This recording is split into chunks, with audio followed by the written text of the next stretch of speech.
Yeah, that film was all over the place, with the central theme being fish, and either people catching fish, either people processing fish, either people eating fish, cooking fish. It was it was like, we got footage of this, we got footage of this, we got footage of this. What can we do? Boom. Um, I'm Skip Alzheimer. Welcome to the AV Geeks Lunchtime Streaming Show, where we watch old 16mm films, and that was from the Mogul Brothers Library, which was a place in New York where you could rent and purchase films like that and show them at home or in your class, etc. And we digitized those on behalf of the Oregon Archive, which ended up with maybe half of them. Um, yeah, so hope everybody had a great weekend. We have been going through the basement here at the archive because the basement's not a great place, and some films have really suffered because of that. There'll be more. I'll talk more about this in the future, but we've got some plans. But one of the things we're doing is going through and getting rid of the vinegar bombs and the films that are too far gone. There's a lot of duplication in those, so like we lost that film print, but guess what? We have this other film print. But we've also been testing our scanner to see if we can scan stuff where it's shrunk and it's gone through some emulsion problems. So we'll be showing some of those today. This is Tad the Toad. Tad the Toad. Enjoy.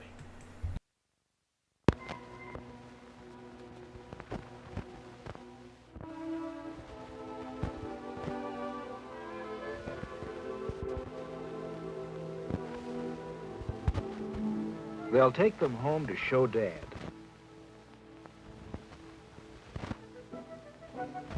Dad will probably know what they are. The boys have found some frog eggs. Some of them are hatching. Baby frogs are called tadpoles. How do tadpoles become frogs? The boys can find out by taking care of the tadpoles and watching them grow.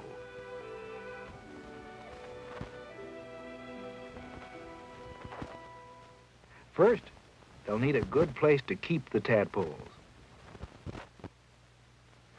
What about their aquarium with the tropical fish? The aquarium should make a good home for the tiny tadpoles. Or will it? The fish is larger than the tadpoles. The fish might eat them. The boys had better keep the animals in the jar for now.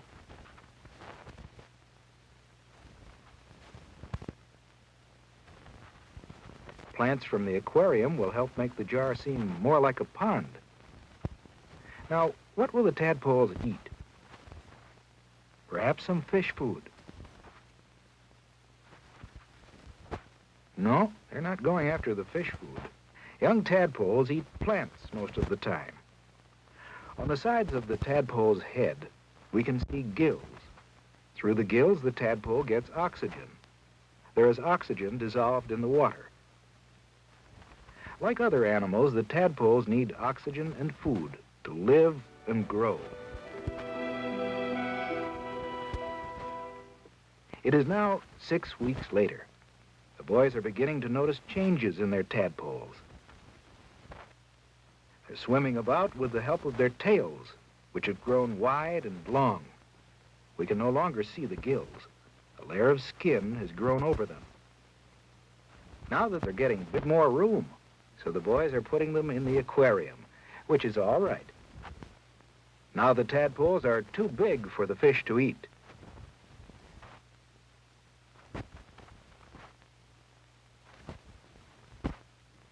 There. They can swim about freely. Perhaps now that they're larger, they'll eat some of the fish food.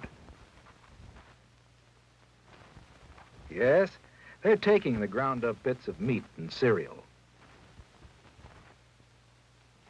Jimmy thinks of the tadpoles as his pets. He's picked out a large one and given it a name, Tad. You can see Tad's mouth moving. Tad's skin is very thin, so thin that we can see his intestines and his beating heart above. None of the tadpoles has any legs yet. By the middle of June, they still don't have any legs, but they've grown larger. Now it's the first week in July, 3 months after Steve and Jimmy found the eggs. What do you suppose has happened? Tad has grown hind legs. Other changes are going on in the tadpoles. The gills are disappearing and lungs are forming. With the gills changing into lungs, the tadpoles cannot breathe so easily underwater, so they swim to the surface from time to time to gulp air. The tadpoles are changing, just as Dad said they would. But they still don't have front legs. Well, Jimmy won't have to wait much longer. Tad has front legs already, but they're inside his body. See the bulges near his head? That's where the front legs will grow out. A few days later, all 4 legs are out, and Tad has dark spots like an adult frog, although he still has a tail. The boys have lowered the water in the aquarium and placed a piece of bark on top.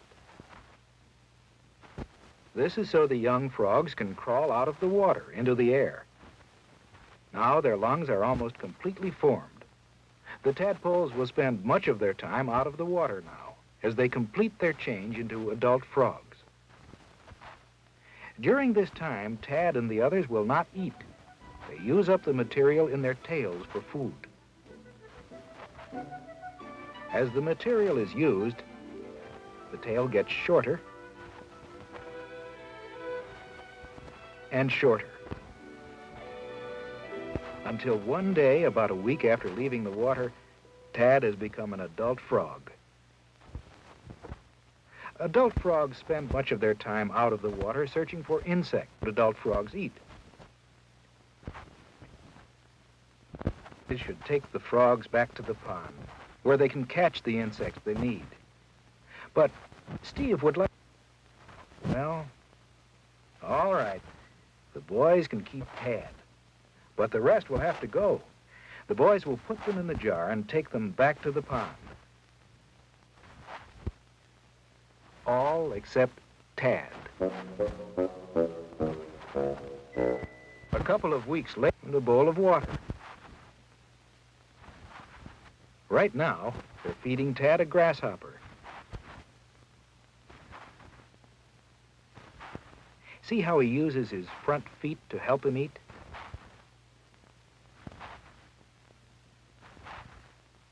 He uses his powerful hind legs to kick in the water and jump on land.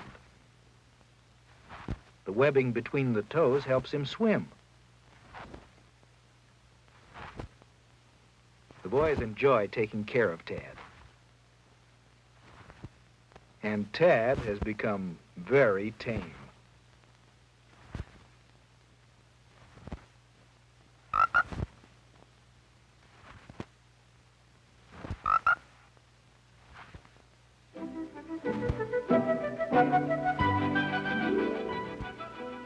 To feed Tad, the boys must catch a lot of insects and worms.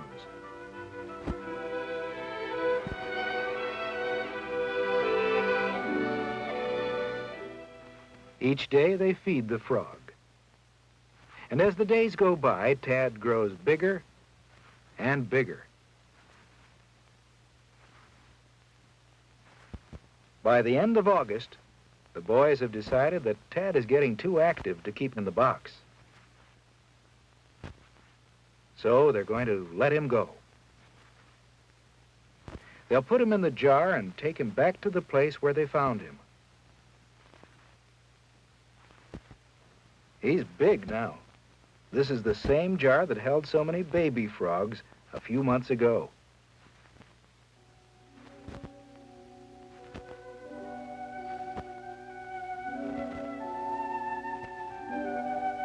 The boys have had their pet for almost 5 months. They've seen him grow from a tiny egg into a full-grown adult. But now they'll let him go.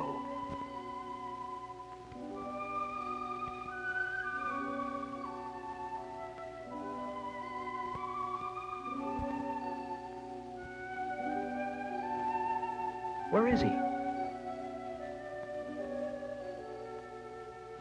Jimmy sees him. He's found a place to rest on a log. He'll have the space he needs in which to jump, water in which to swim, and all the insects he can eat in the pond where he was born.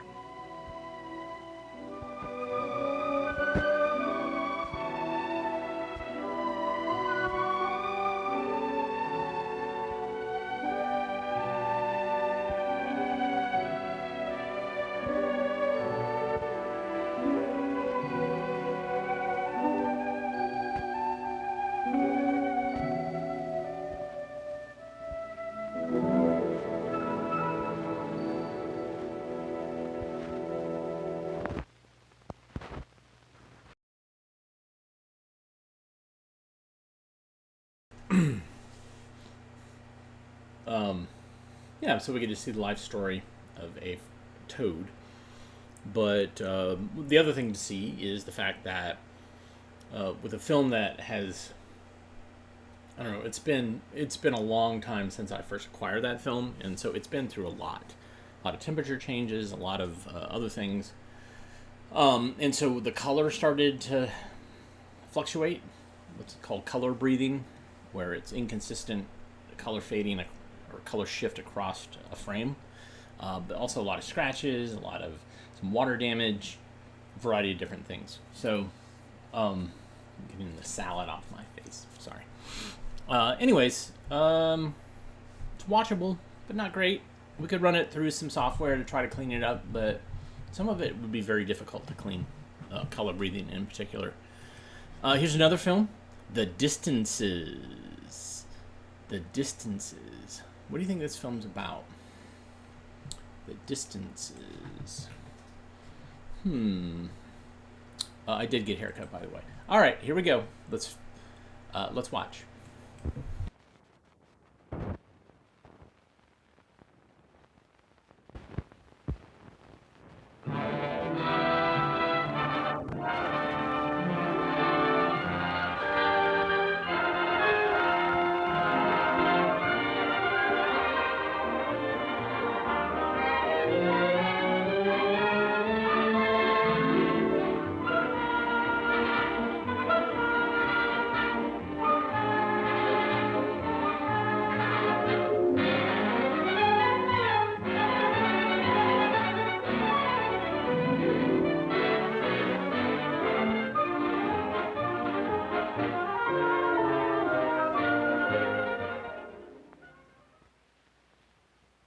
Any event from the mile to the marathon is distance running. Most track competitions are reserved for youth, but distance runners often improve with age. These college athletes at this national meet are near the beginning, not the end of their potentialities. To excel in this sport, start young and build your speed and stamina gradually over the years. Style is important to the distance runner. One mistake in stride will be multiplied thousands of times during the course of a race. Style flaws create fatigue and put drudgery into the distances. Constant practice sessions build stamina. Begin with the middle distances and work up to the longer runs. Style is determined by the course. But whether on a track or cross-country, each stride must be a complete effort, planned to get the most out of your body. Distance running need not be exhausting. It can be fun. Distance runners should use calisthenics that prepare muscles and joints for stride action. This exercise teaches a circular stride. Its movement is like pedaling a bicycle. Correctly used, it encourages ball of the foot pressure and develops front thigh muscles. Strengthen stomach muscles and increase lung power by this type of exercise.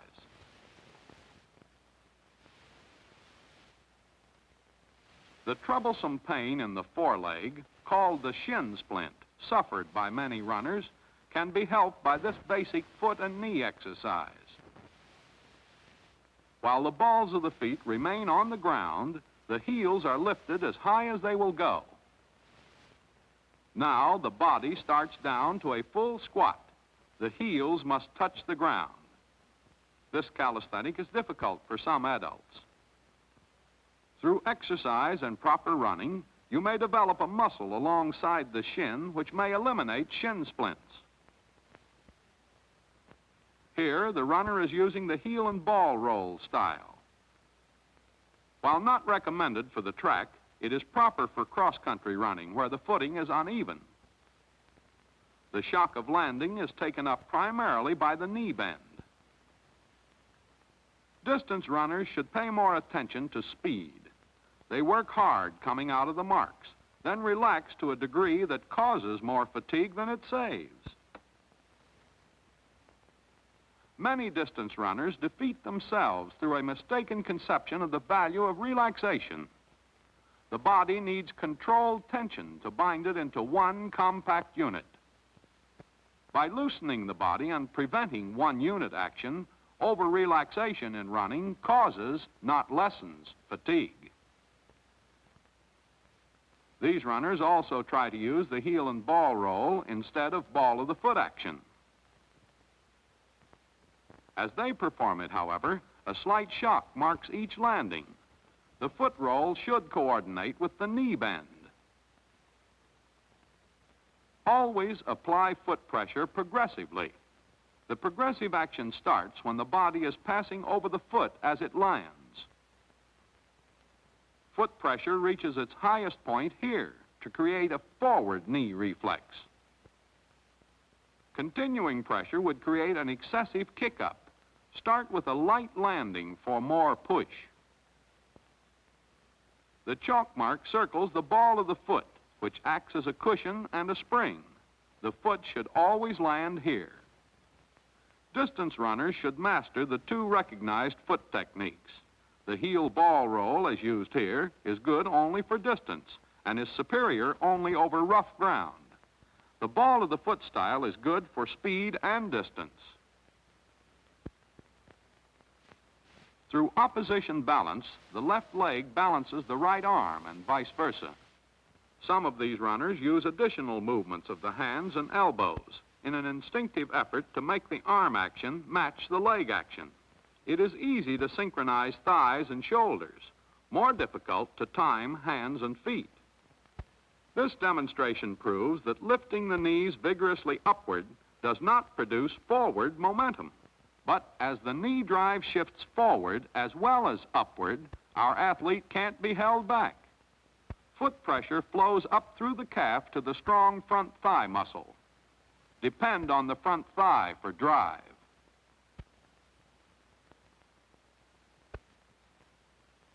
The circular stride is rare among distance runners. The few who have learned it have had great success. The circular movement becomes elliptical or egg-shaped as the stride length progresses. Run on the balls of your feet to master this effective style. This is the start of a circular action. Note the power line from foot to front thigh. A secondary bicycle knee lift and a gravity fall to the foot should have been used. A foreleg kick defeats this stride. Follow the foot marked with the handkerchief as it leaves the track. It kicks up and swings downward. This is the orthodox pendulum action. When exaggerated, it is wasteful. Here is a perfect example of straight line running. It stimulates correct hip action. In straight line running, as the hip goes forward with each stride, it is opposed by the backward shoulder action.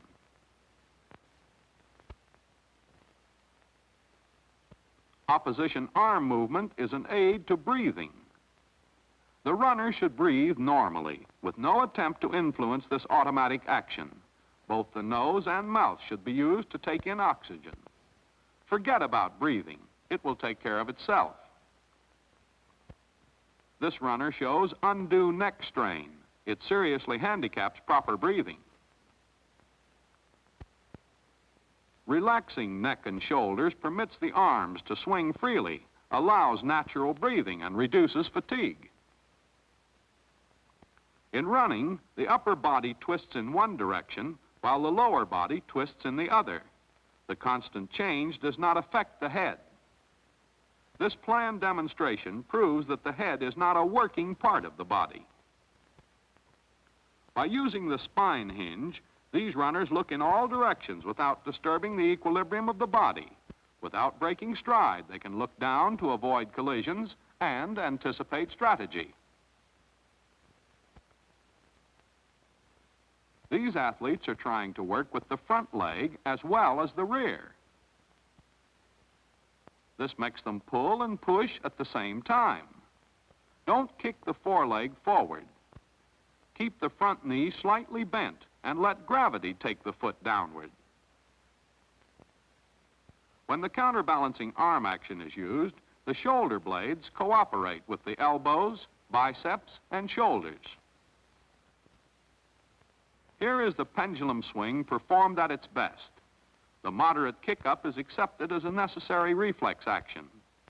This runner avoids the overstride pitfall and its resultant fatigue, common to this style.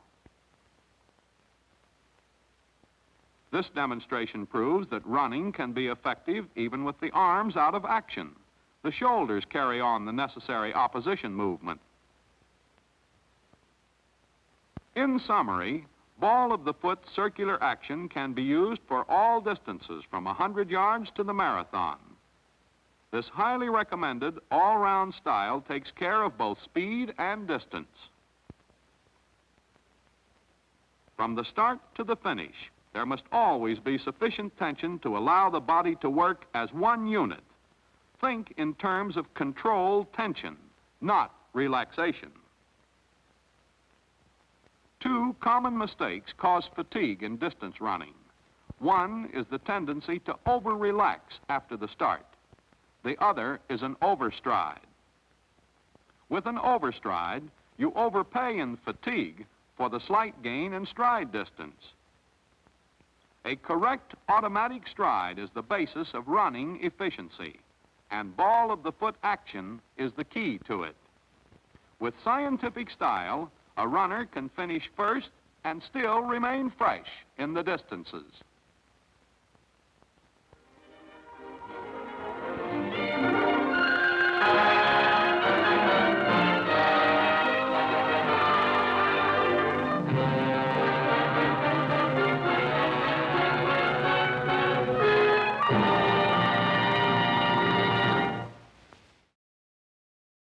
United World Athletic Film. Love it. Yeah, so you could tell there was some water damage on that as well, but it wasn't as bad, and the color, because it was no color, was fine. And that scene of the guy holding on to the waist of the other guy who was running, that was, I did not expect to see that scene. That was pretty awesome. So kudos. All right, I know many of you have been asking me questions about machining and being a machinist and that technical trade, and I feel like I need to address that in July. And so this is a film about cutting fine thread. Enjoy.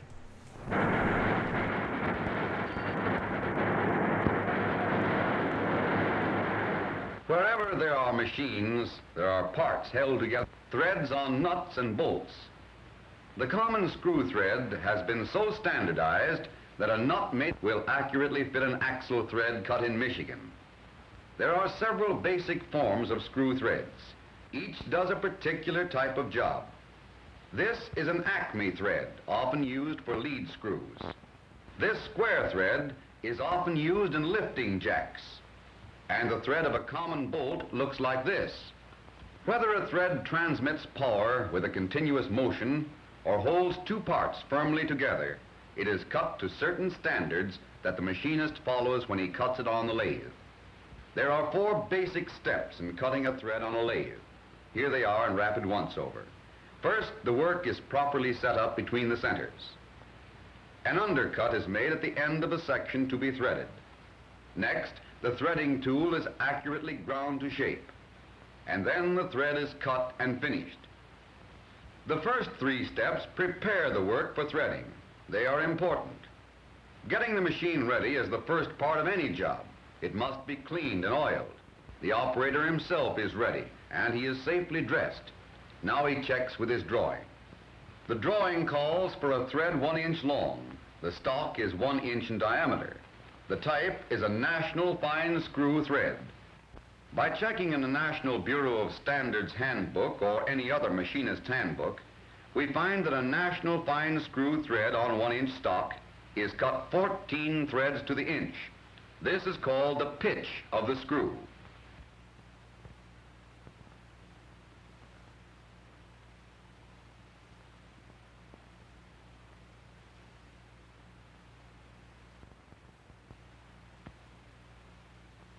This distance from the crest of the thread to the root is called the depth of the thread.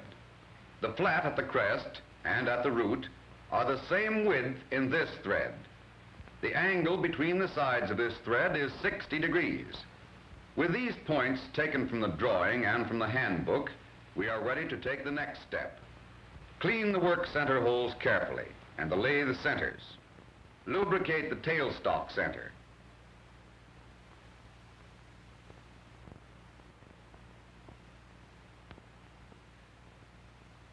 Check the firmness of the work between centers.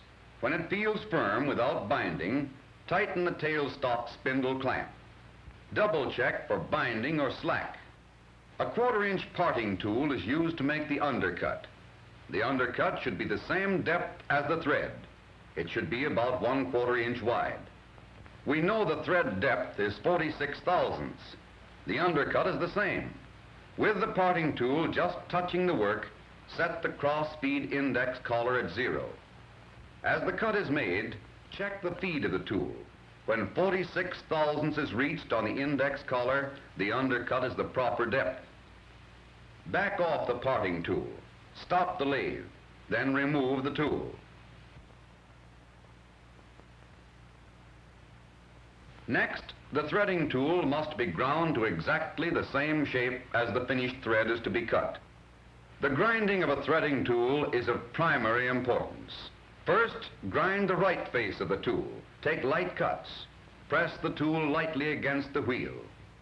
The end relief angle, heel clearance of the tool bit is about 3 degrees. The top of the tool bit is flat. The profile of the tool bit gives the thread its correct shape. Then check the tool in the thread gauge. It shows that the angle is correct, 60 degrees, that the nose is the right width, and that the cutting edges line up properly.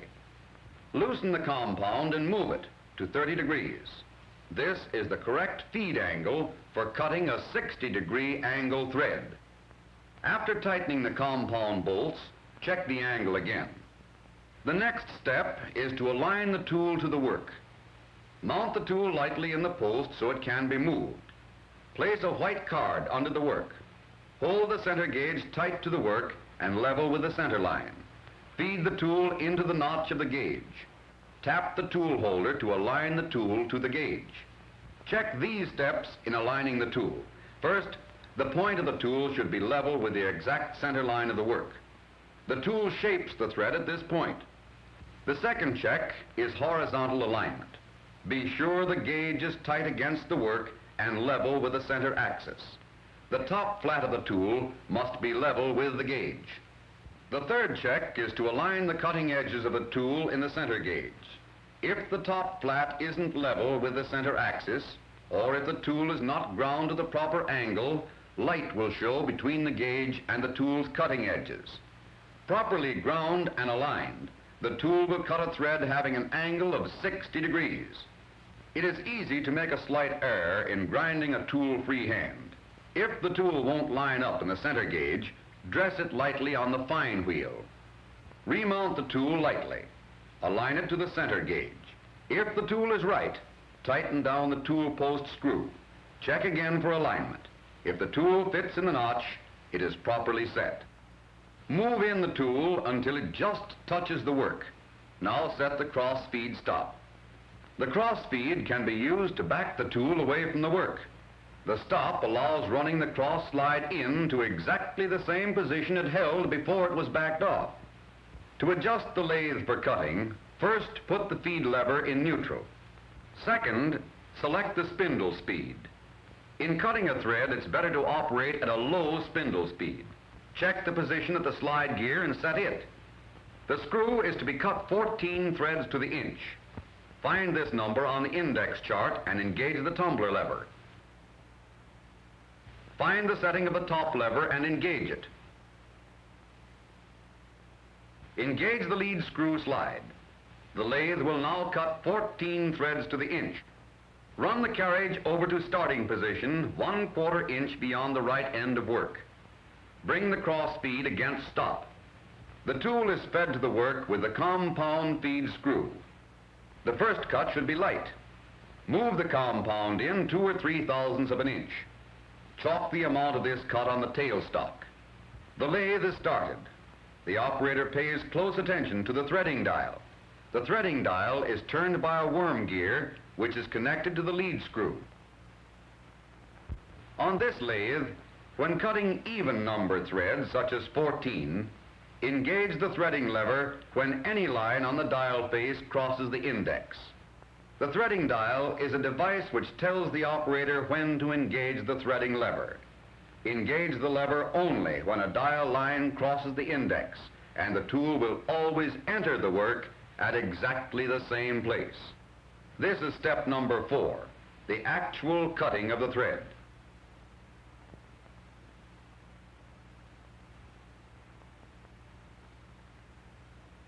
Watch the work when the tool enters the undercut. Release the threading lever and run out the cross slide. These two motions are performed at the same time. Let's repeat it in slow motion. The tool enters the undercut. Then in one motion, the threading lever is released and the cross slide run out. With the tool out of the way, stop the lathe and run the carriage back to 1/4 inch beyond the right end of the work to take care of backlash and slack. Check the work carefully. The threads are clean. The thread pitch gauge shows the pitch is correct. Keep the lathe clean. Check the lubrication of the tail center. Check tightness of the work. Now, for the deeper cuts, coat the work with cutting oil. The cross feed is turned into the stop again. Then the compound is fed in an additional 5/1000ths for the second cut. Several such cuts will be made, and each cut is chalked up on the tailstock. Watch the threading dial.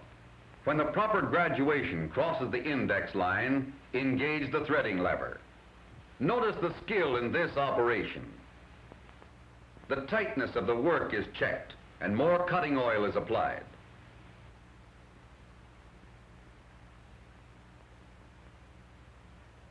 Another cut, another chalk mark. Repeat the procedure of taking cuts until the thread begins to take on a finished appearance.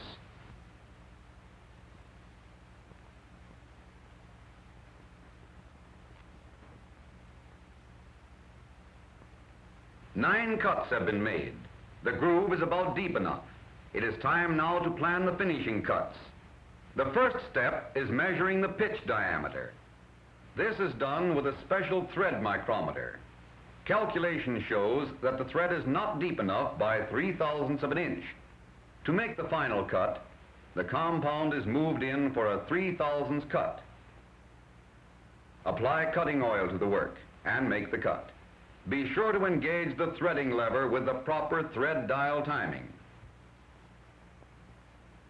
At the end of the cut, check again with the thread micrometer.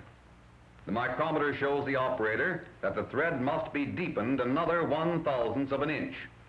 This 1/1000th of an inch oversize was caused by the spring and give in the tool and work. To remove this final 1/1000th, The cut is repeated with the identical setting used for the previous cut. The tool will still remove the excess metal. This resulting fine cut is excellent for finishing. A final check is made. The thread is to size. And a thread pitch gauge shows that the threads are uniform and are the required 14 per inch. From start to finish, the job has been carefully planned and carried through to completion by a skilled operator of the lathe. Another piece works, ready to become a part of the machine.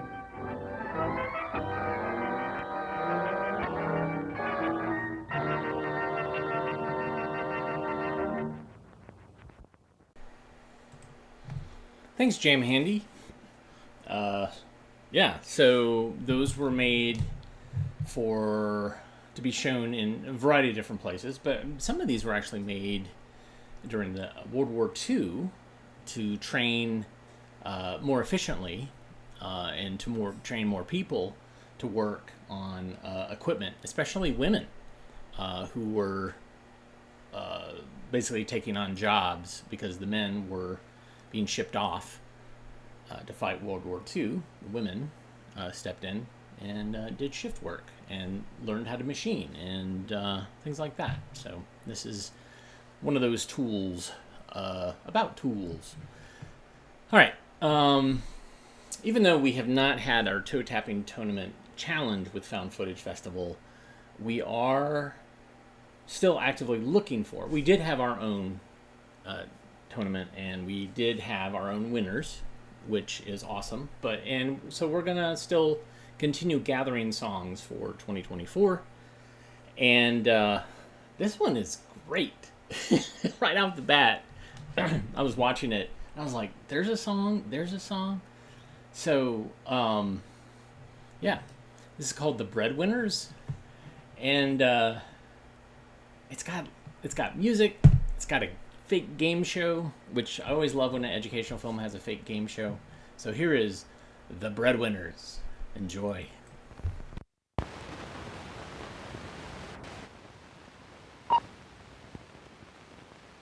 American Bakers Association in the interest of better health through proper nutrition. We've got health, lots and lots and lots of health. When you're out to play and you want to win, with Baker and Bim all day.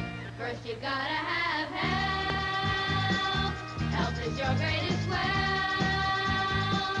First you gotta have health. We eat food, lots and lots and lots of food.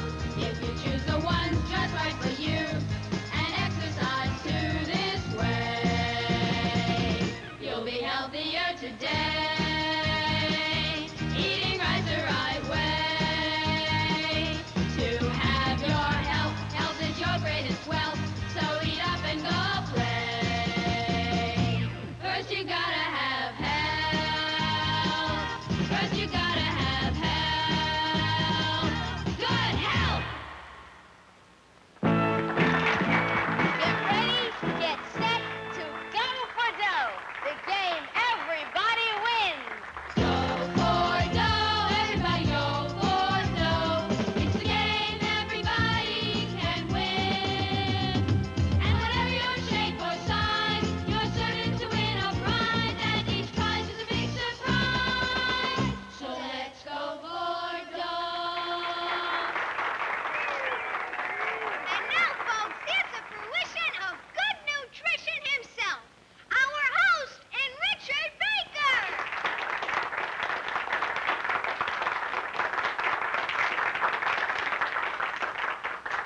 Thank you, bread girls and boys.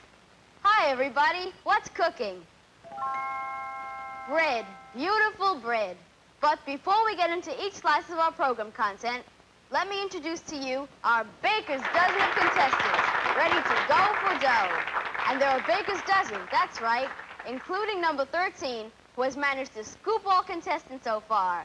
None other than the brainiest breadwinner of them all, the king of contestants, for the time being, that is, Mr. Upper Crust himself, rice rolls. Here's how Go for Dough works for those of you who are getting your first taste of the most exciting and food-filled game on television. First, our bread girls and boys give you the answer to the question before we ask it. When your turn comes to be batter up on the bread line, you'd better remember everything you saw and heard, or you'll end up just one more flash in the pan. By that, I mean zonked. If you're wondering what zonked means, you'll find out in all good time when the question pops up. And we set the timer to give you 10 seconds or less to find out if your answer is right or wrong. In the meantime, our breadwinner over there will be writing down his answer on a slip of paper. If his answer is wrong and yours is right, then you become the breadwinner. Well, folks, those are the rules we've cooked up for our delightful doings here. And remember, win, lose, or draw, Go for Dough is the game everybody wins. We'll show you how right after this announcement.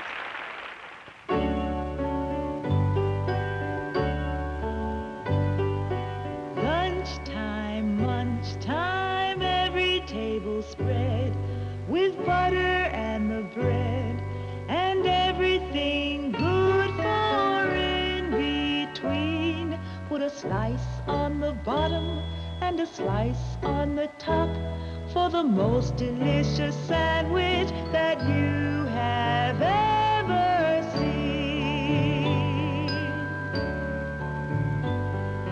Eat time, treat time, every table spread with butter and the whatever will we do with the in-between? No slice for the bottom, no slice for the top. Who wants a sandwich whose insides go plump? The reason for this sandwich song is with bread on the table, you just can't go wrong.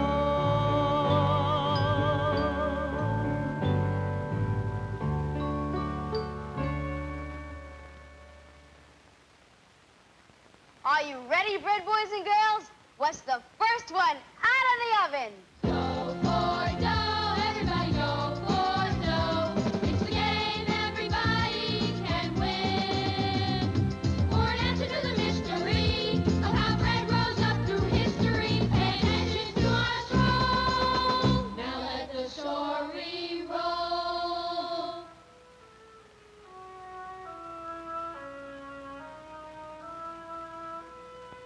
In the beginning, before there was bread as we know it today, or even as ancient man knew it, one spring, a new kind of grass began to grow. It grew taller than the others and topped itself with a crest of golden seeds, which scattered and grew more and multiplied until the entire field waved gold in the sun. One day, a hunter returned without meat, and his hunger brought his fingers to the sun grains.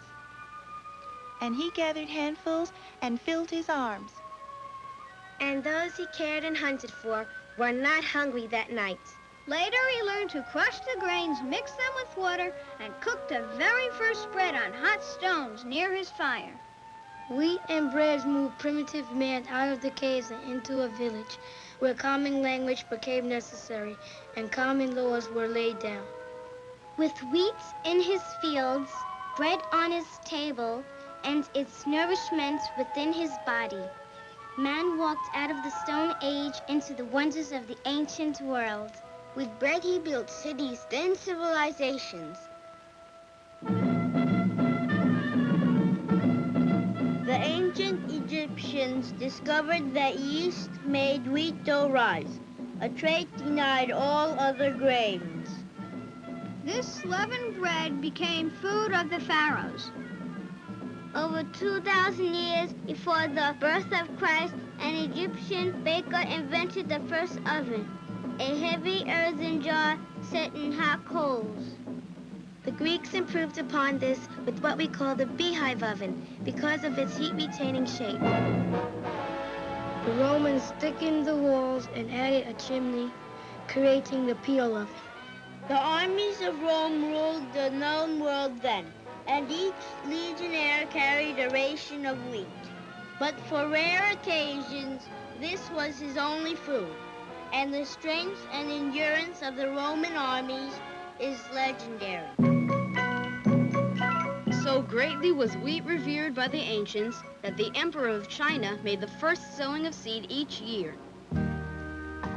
The harvest season became an occasion of great celebration and rejoicing in lands across the earth, a time to thank the gods. As we thank God each year in our Thanksgiving. The quality and quantity of the crop meant feast or famine, victory or defeat. Bread was the loudest cry of the French Revolution. When Marie Antoinette cried out, "Let them eat cake," she meant white bread, which throughout history was the food of kings. The measure of royalty was judged by the whiteness of the bread. Napoleon's generals wept when they discovered the Russian army had burned the fields of wheat that lay ahead. We're told that guns speak the first words of war, but that breaking of bread is the first word of peace. Bread, now and always, the sustenance of civilizations past, present, and future. Bread, the staff of life throughout all ages.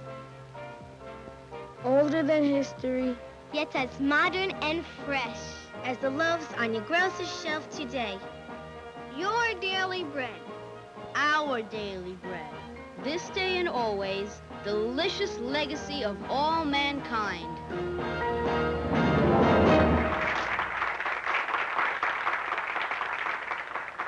All right, Baker's Dozen, with bread's history under your belt, let's have the first batter up for question 1.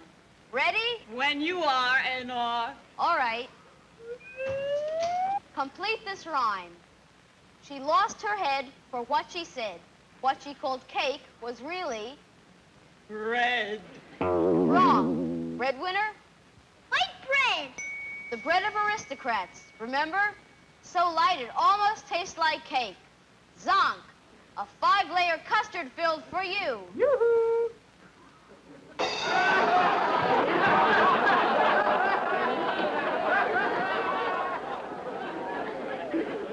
Number 2. I'm your man. Wheat is the only grain that when ground, yeast works in to make it rise. In 10 seconds or less, this process is also called what?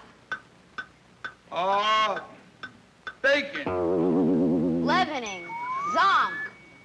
You think I do the cooking around the house? Listen, everybody wins. Where's the dough? You asked for it, you've got it. 2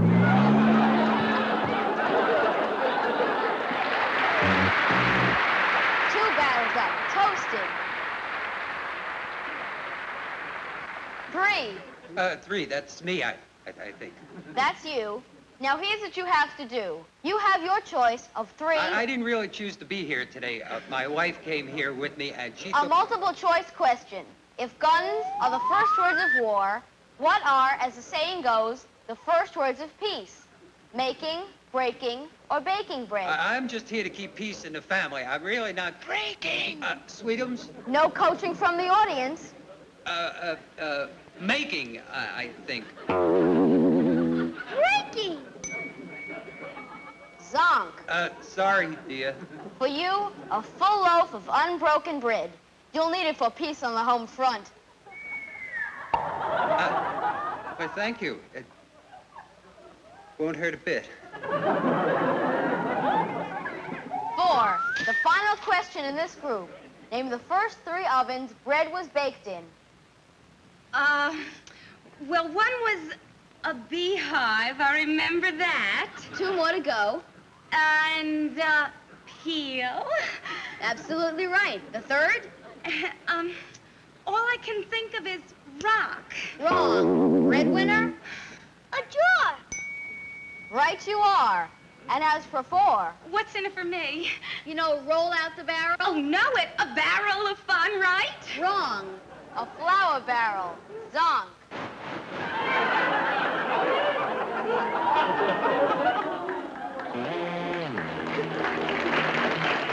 And now, the bread girls and boys with the inside story to your greatest wealth. Good health through proper nutrition. On your feet, kids. Let's hear the count-off of foods everybody should eat. About face, forward march. 1, 2, 3, 4. Hey, Mom, can we have some more food? We said food because For proper nutrition, we should eat foods from 4 basic groups, which include everything from nuts to soups. 1, 2, 3, 4. Hey, Mom, can we have some more food? We said food because The first group that we love to eat is meat, which also includes eggs, nuts, and peanut butter, all of which are very good for you. so much for 1, let's have 2. Vegetables and fruits, from tomatoes to potatoes, with an orange left for me. Now how about 3? Milk and dairy products like ice cream and cheese, to drink or to eat, and certain to please. And what's more, Now we come to 4. for a completely balanced diet, cereals and bread. You said Bread! Everybody try it! 1, 2, 3, 4. Hey, Mom, can we have some more bread? We said bread because What makes every slice of enriched or whole grain bread more than delicious? It's nutritious, a real plus for us. About face, forward march. 1, 2, 3, 4. Hey, Mom, can we have some more bread? We said bread because In World War II, due to a lack of proper nutrition in our food, our government chose our favorite kind of bread to be bestowed with the honor of enrichment. It's fattening. It's no such thing. Basically, enrichment means essential nutritional additions to our daily diet. Anyone would know it once they try it. 6 average 1-ounce slices a day gives us more health to play. About face, forward march. 1, 2, 3, 4. Hey, Mom, can we have some more bread? We said bread because Actually, bread is a low-fat product with about 3.5% fat. An average 1-ounce slice contains only about 75 calories. Now, how about that? About face, forward march. 1, 2, 3, 4. Hey, Mom, can we have some more bread? We said bread because Enrichment means adding 4 and sometimes more vitamins and mineral nutrients to the bread we eat. And bread as a source of them is one you just can't beat. Now let's hear more of those 4. The 4 most difficult nutrients to come by in our food supply. Vitamin for releasing energy. yes! Niacin for healthy digestion and nerves. And iron for building red blood cells. Riboflavin for healthy skin and eyes. And that's where whole wheat and enriched bread's goodness lies. Whole wheat and white? They're just about the same in protein and calcium. And the important big 4. What kid could ask for more? Natural or enriched? What's in a name? Iron, thiamine, riboflavin, and niacin. A vitamin's a vitamins. Doctors agree. For more proof, look at Ann Richard. Me! About face, forward march. 1, 2, 3, 4. Hey, Mom, can we have some more bread? We said bread because bread is for bodybuilding, cell on cell. Bread keeps mankind strong and well. Bread for energy, food for thought. Consider the miracle bread has wrought. Why all the fuss? Look at us. We eat bread not because we should, but because it's good.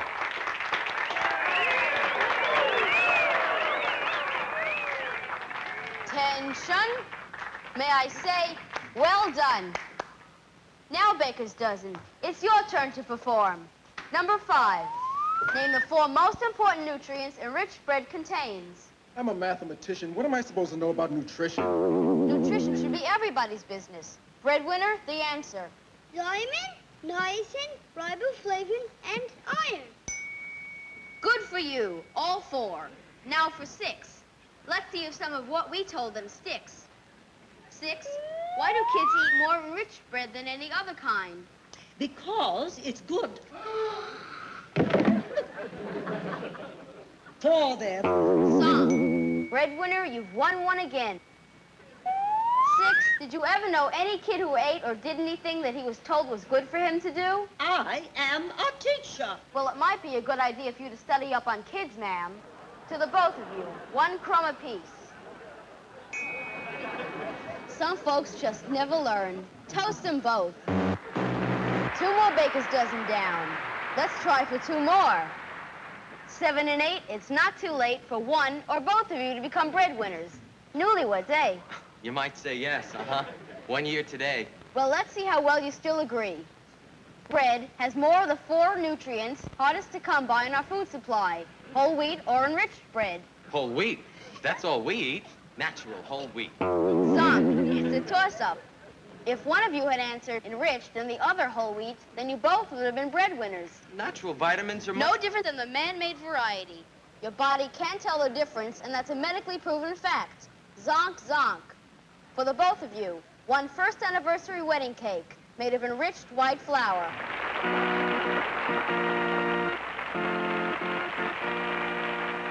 Toast them. And now, 9. 9 is mine. For the time being. Let me ask you this. What is the most enjoyable source of 3B vitamins essential to our health, plus added essential iron? 1 pill I put in my mouth each morning at exactly 7:15 a.m. 1 swallow and it's done. Easy and not at all unpleasurable. A pill? I said enjoyable. Haven't you ever had a peanut butter and jelly sandwich? Peanut butter and jelly. That's just for kids. That's what you think. Zonk.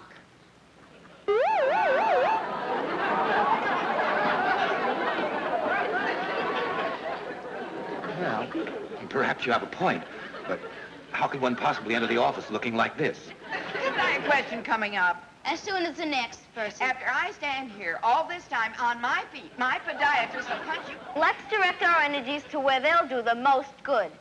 Like choosing well-balanced meals. What are the 4 basic food groups necessary for a well-balanced diet? Name them in 10 seconds or less. Bread and cereals, milk and dairy products, meat and... Fruit and vegetables. Right you are. You win again. Look, Sonny, after I stand here all this time and you just give me only 10 seconds... No more, no less than the other batter up on the bread line. Learn to roll with the punches. Zonk. Rolls for the lady and her podiatrist. Dozens to sweeten up their sour dispositions and in the future to keep them on their toes. Toast time! Bread girls, bread boys, don't let another moment go by before telling us why there's no business like dough business. Tell it now, every tender, delicious moment. Do you know in America alone, we consume over 50 million loaves of bread a day? And each and every one of those loaves begins in some wheat field, somewhere in this country.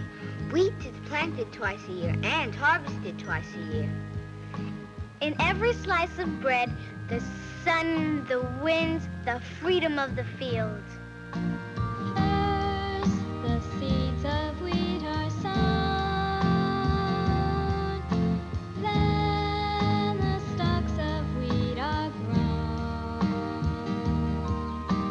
Harvested in spring and fall.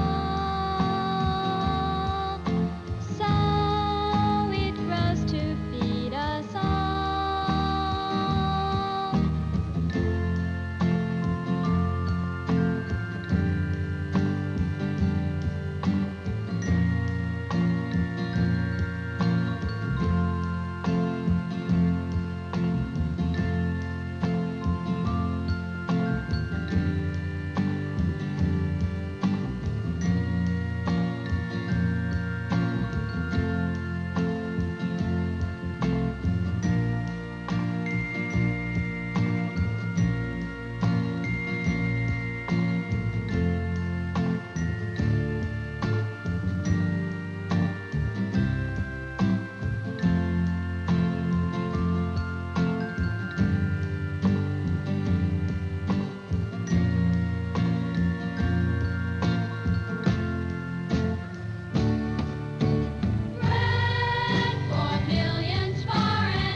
11.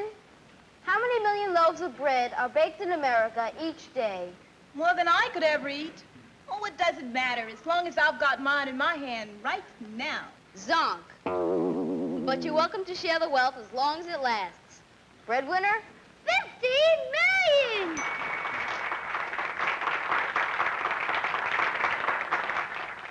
12. How many harvests does wheat have each year? I could answer correctly, but the young man over there seems so well suited to his surroundings. I'd hate to take him away from all this. Zonk. Again the breadwinner, Mr. Rolls. How do you do it, week after week? Who could lose and go for dough is the game everybody wins. Go for dough, everybody go for dough. It's the game everybody can win. The game of good health never ends. So let's begin today, my friends. 'Cause everybody wins when Go for Dough begins. That's right, folks. What happened here is only the beginning. Think good thoughts about good, well-balanced meals in your future, and be sure to include bread, 2 slices in each and every one. Bread is for bodybuilding, cell on cell. Bread keeps mankind strong and well. Bread for energy, food for thought. Consider the miracle bread has wrought. 1, 2, 3, 4. Hey, Mom, can we have some more? Bread. We said bread because Every table spread with butter and the bread and everything good for in between. Put a slice on the bottom, put a slice on the top for the most delicious sandwich that you have ever seen. The reason for this sandwich song is first you gotta have health. Health is your greatest wealth. If you choose the ones just right for you and exercise to this way, you'll be healthier today. Eating right the right way. To have your health, health is your greatest wealth. So eat up and go play. First you gotta have health. First you gotta have health. Good health.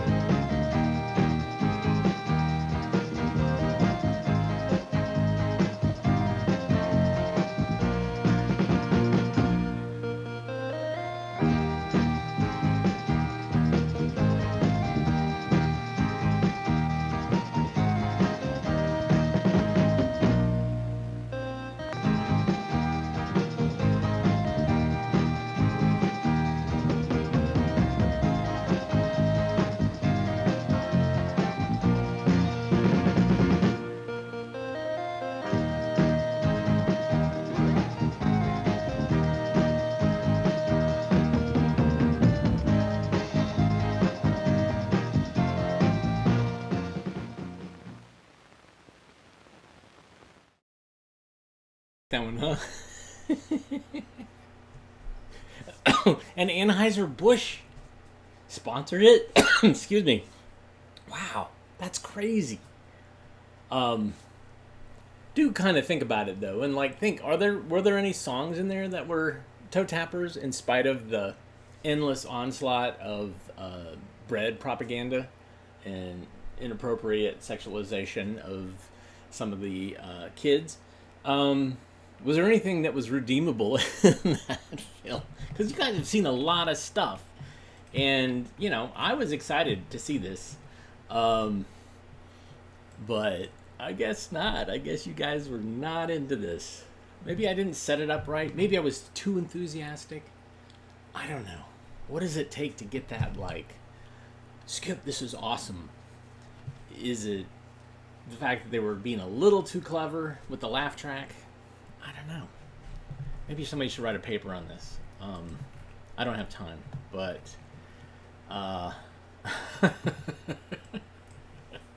Thank you for joining us. We will be here tomorrow. We don't take the day off. I don't take the day off. I enjoy showing you guys films and sitting around. Sitting around just doesn't feel right to me. I should say a couple of things. One is we've been working with someone who does work with the Found Footage Festival and working on their TikTok channel. And let me see if I can get the actual... Yes. All right, I'm going to put this in the notes. In the chat. You can visit us on TikTok. Kevin just paid $2. He used the super thanks button to pay $2. That, I think, is his kindest slap in the face. Thank you, Kevin. Anyway, so TikTok is a place you can go. If you can understand TikTok, I can't, but I'm working with someone who does the Found Footage Festival's TikTok, and we're going to try some things. The other thing is, I haven't gotten confirmation yet, but I am going to be on a show, a summer replacement show, for Found Footage Festival's Saturday morning cartoons. And the name of the show is very long. It's this Super 70s Saturday morning Dinah show. I don't even have that right. Anyways, we've got 10 plus years on Found Footage Festival. When I'm on their show, I talk about things and they're like, what? Or they show things and I'm like, oh yeah, I remember that. And they're like, what? So they're youngins. So myself, Tim Herod, who does Bastard Tapes for Found Footage Festival, and Roy, whose name I suddenly forgot, who's the Geppetto, the Ghetto Geppetto, Roy Miles, I believe. Anyways, the three of us are older, and so we're doing a Saturday replacement show where we watch live action Saturday morning kids shows or TV shows.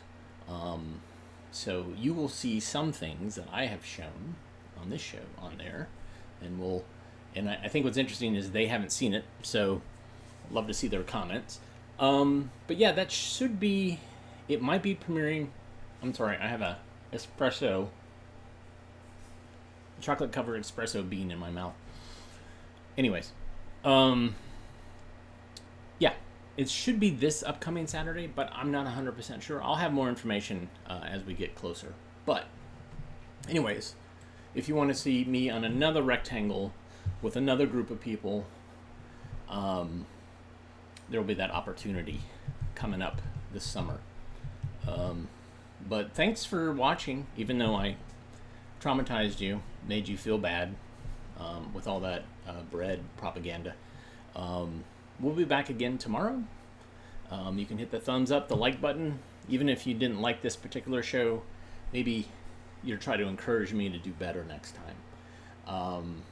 You can also donate at ko-fi.com/avgeeks, where I will use it to buy coffee or chocolate-covered espresso beans. We'll also patreon.com/avgeeks. That's another place that you can donate. But thanks for tuning in. Hit the like, the subscribe, watch other videos. I have other videos about, or films about bread, but they don't have as nearly as many good songs. So there's that. Everybody take care. I'll see you tomorrow. Bye.